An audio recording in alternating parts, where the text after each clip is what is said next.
Je to torej vsakoletni turnir? Ja, Zdrava zabava vsako leto v mesecu oktobru, v mesecu brezplačnega športa organizira turnirje Zdrave zabave v košarki in odbojki, ki so se odvijali že v začetku tedna, in pa v malem nogometu, ki se odvijajo v 2 dneh. Saj je vedno toliko prijav, pa taki turnir je, da ga pač izpeljemo v 2 dneh. In koliko ekip je bilo torej prijavljenih na ta turnir? Za turnir v malem nogometu imamo omejeno število prijav, to je 16, izpeljemo pa v 2 dneh. In kakšno prvo nagrado podarjate? Podarjamo plačilo lige. Torej lige v malem nogometu. Tako.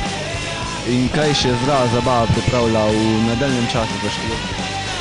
Torej, kot smo omenila, pripravljamo ligaško tekmovanje v košarki in malem nogometu, potem pa nudimo študentom rekreacijo vseh ostalih športov, badmintona, košarke, odbojke, nogometa, borilne veščine, taekwondo, tajski boks, pa še mnogo drugega, skupinska vadba, ki jo delamo skupaj z Bodyfitom, še mnogo drugega.